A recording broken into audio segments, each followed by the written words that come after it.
wanted to do a book review of A Darker Shade of Magic by V.E. Schwab. The hype around this book is justified. It is completely justified. This book was amazing. I gave it 5 stars on Goodreads. I'll link my review down below. And you can also add me if you haven't yet. I update pretty frequently, usually at least on a daily basis, what I'm reading and such. But yeah, this book was amazing. I haven't been so taken by a female character in a long time, probably since Buffy. And I would not quite hesitate to say that I like Lila Bard actually a little bit better than Buffy even. I don't know how to describe her. She's strong and independent, but not in a man-hating way. Like, she can fend for herself, and she typically does, but yet she can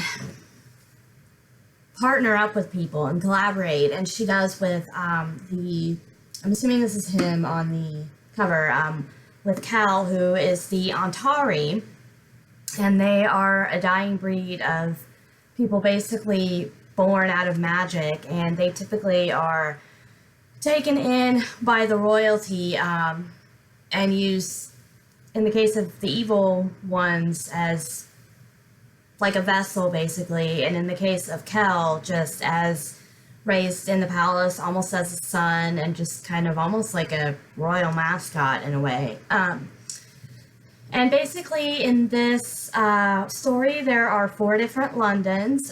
Grey London is basically like kind of what we would know of London, but in a historical time period. I would guess seems like maybe the 1700s, 1600s.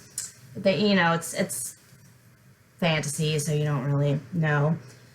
And then there is Red London, which is Kells, and that is where most people can do magic, and it's a very ideal world, and it just smells of flowers and spices, and the royalty, the king and queen are good people, and their son is his name is Ree, is Kel's basically foster brother. They're very close, and Kel has a side business. He uses his ability as an Antari to go between these Londons. And I don't want to spoil anything, but it ends up starting a plot line that gets him into some trouble. What's going on is the next London, White London, is where power has corrupted, and it's basically, the ironic thing with this world is usually white signifies good. In this case, White London is actually kind of bad, really. Is where the corrupt rulers are. And they have the other Antari, Holland, and he'll show up.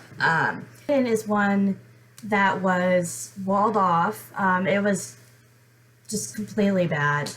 And the door was closed, but a lot of the magic was bleeding into White London, so that's where you get their corruption and things like that. And how the Antari travel between the worlds is they use their magic and then also tokens. So like if Kel would, for instance, want to go to the white world, he would have to have a white token, and he could use his magic with his blood and a symbol to go between worlds. Anyway, read the book, you'll get it. I'm terrible at explaining this. The magic from the Black London ends up in Kel's hands, and a very bad token. And the thing with magic in these worlds, I should say, is that it is alive. You'll hear a term Vitari. It's the name for the magic. It is the embodiment of magic, and it's dark and it's bad. And that stone that he gets is the source of that power. And so, again, I don't want to give any spoilers, but Kel not only has to fight things outside, but he has to fight against the dark magic as well.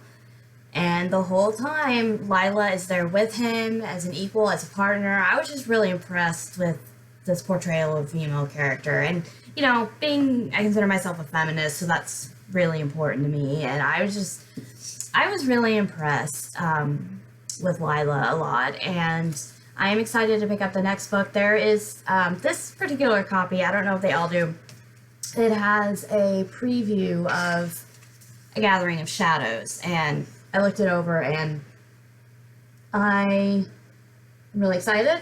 It's already been out, as you can see, it came out in February.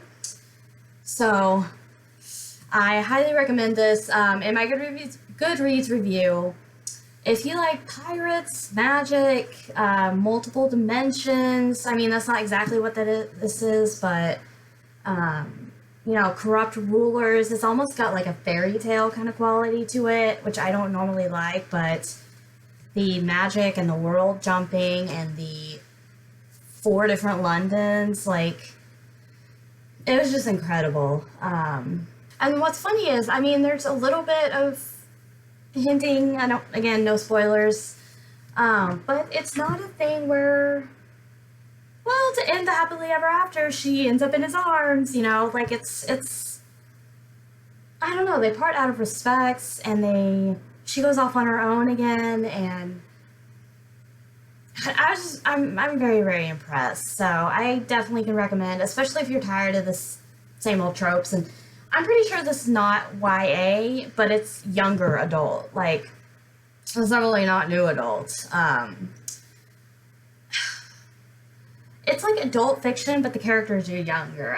Kel is like, I think they say he's around 21, and Lila is 19. So, you know, it's nice if you don't, like me, you don't really care to read about, like, divorcees philosophizing, or how do you say that word, about where their life is going, and their teenage son is so horrible. You know, like, if I can't relate to that stuff, and that's typically why I don't read a lot of especially contemporary adult fiction. So if you're like me in that respect, this is definitely also highly recommended. So, I just wanted to go and do a quick review. I'm getting lazy and using my computer webcam, so I'll try to stop doing that. But I just wanted to get this reviewed before I head off to my, excuse me, to my office at work and get some homework done. So, what did you think of it? Let me know in the comments below. And if anybody is interested in reading the next one together, collaborating or something, let me know. Comment down below. I will go pick it up probably as soon as I can.